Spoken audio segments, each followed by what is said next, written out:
Hi folks, it's time to check in on Sophie for week 11, and as you can see, she's perched on the side of her bin, and she's pretty comfortable today. She is actually usually not in the bin in the morning when I get up.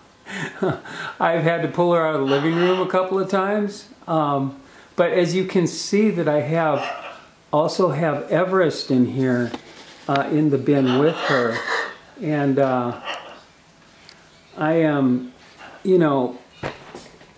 Everest is, he's not asking her to feed him anymore. He's look how big he's getting. He's sitting with those soft toys in there.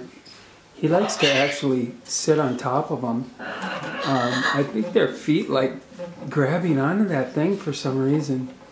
But he is, I'm going to zoom in on him and see if we can focus in on him. He is getting so big. And they will actually sit, he's starting to perch, and he will actually, if she sits down there, like if you can see that I have like a food bowl in here. I kind of been alternating with fresh food and then the pellets and the seed mix. And she, what are you doing, huh? What are you doing? She's getting aware. Okay, she's starting to like this now. And she will sit with me. She'll sit on my shoulder. Oh, somebody in the comments asked me, they said, why do you always pet their beak? And it's like, yeah, you know what I like to do? Well, half of the time I'm wiping dried food off of their beak. But their food is also, their beak is also like a hand. So it's like if she's here, that's almost like a free hand. And it's almost like, see how she always does something with her tongue? She's checking out my hand. I like to, see, I just startled her. But I like to get them used to my hand up around their beak. That there's no kind of aggression, and I think this is a good thing to do. So I do grab the beak a lot, and I kind of mess with it, and so it is true, and I probably do it more than like someone else. Oh, why are you always messing with their beak? It's like, yeah, I do that a lot. It's because it's like another hand to them, and it's also just a way of getting them used to your hand. And I like to, because she's not even really stepping up yet. But look at like when I put my hand down in front of her, she's going to be like checking it out with her beak. Everything has to go into the mouth, and. I haven't really been trying to get her to step up. I just actually trimmed her nails today. Well, that's one of the reasons. They were so sharp. Actually, when I pick her up to feed her and stuff like that. Oh, such a good girl. Huh? Are you a good girl? Are you a good girl? Can I play with your wings? Huh? Can I do anything with your wings? Huh? And I've heard people say, oh, don't ever pet them underneath their wings. That is just so hormonal. And it's like, yeah, well, whatever. Everybody's got their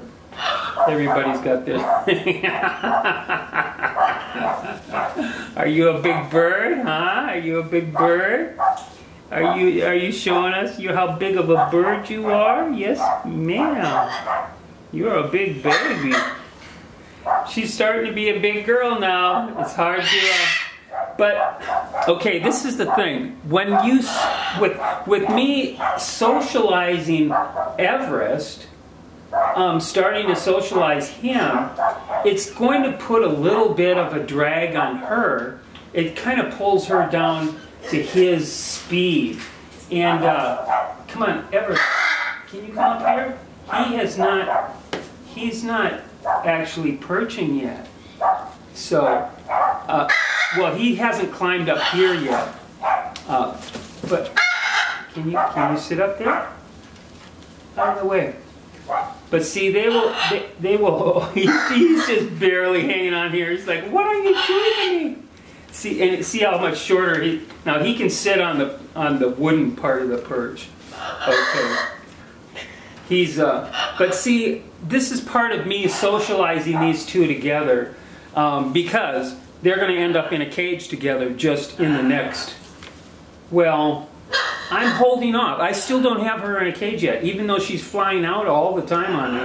I still try to keep her kind of busy on the table here. You know, I got toys hanging here, and she's kind of got the, you know, the table to kind of crawl around on, and I'm still trying to hold off on that cage because at this point now I'm socializing her with him, and so when we put them together in the cage, it's not going to be a shock. It's like, oh yeah, I've already been with you for a week or two. I know what this is all about. Just in case I have to send her, because she really could go in the cage any day. And I did put them both in the cage on Sunday when I left the house to go to church. So you know, I am kind of mindful of that. You have to be careful, you know, for your babies, you know. And she will fly over to the counter in the morning where she gets fed. It's like, and I'll come downstairs, it's like she's already sitting at the sink. It's like, okay, hint, hint. Hint, hint, huh, my baby? Yes, you are. Such a good girl. You're such a good girl. Are you a cuddle bug? Yes, you are. Oh, Everest. They're getting to where they could be hungry. I haven't fed them before this video. I only fed them. But sometimes I go for, could be another, I don't know, half an hour or so. Or even I could wait till tonight or whatever. Not critical at this point. They're at their full weight, and they're both like a little bit over the 550, right around the 550 range. She's around 570, and he's around 550, and he's still growing and filling out a little bit. And you notice how big she's starting to look. Like a big bird, and that's partly because, you know, her feathers are growing out, right? And oh, sorry, Everest. And the tail feathers. Once the tail feathers grow out and everything, you know, then she'll just start looking a lot bigger and things like that. So, so that's just a little bit of an update for Sophie this week. She's almost at the point of being caged. Could be any day, or we'll see how long I can stretch it out. But now that they're completely used to each other, I feel a lot better about it. I wouldn't want to put her in a cage too early, and then all of a sudden, you know, it's not for 3 weeks or a month, and then Everest comes along, and I like the fact that they're kind of hanging out together now for quite a while. We'll make that as long as possible, and I just think it's better for the both of them. And I've done this a few times, quite a few times actually. But one of the things I noticed too is that, like, Sophie's starting to chew on food. Like, that's why I kind of wait in the afternoon feeding. It kind of sends her to where she'll go down and start chewing on food in the afternoon. So if I feed her in the morning and at the night in the middle feeding, I kind of wait until and I will see her down there chewing on her food and everything like that. So that's it kind of drives her into feeding, and then when she's feeding, of course, that's going to teach Everest. So it's a lot easier. They can teach each other a lot easier than I have to, you know, again, take time and try to get Everest acclimated to eating. If Sophie can teach him a little bit, that definitely makes it a lot easier.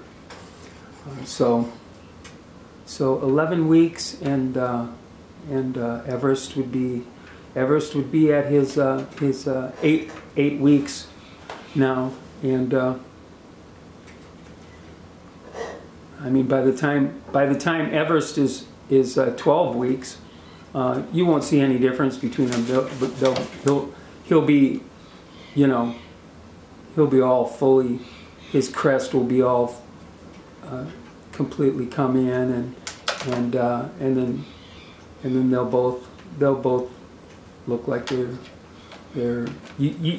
really won't sense an age difference once he's 12 weeks and she's 15 weeks. And then the normal weaning time is around 18 to 20 weeks. So they actually still have quite a while for this to happen, as far as before they're really weaned. We've still got 8 more weeks for Sophie. So she really is still just a baby. So, well, folks, that's it for this week. I want to thank you for listening, and thank you for watching.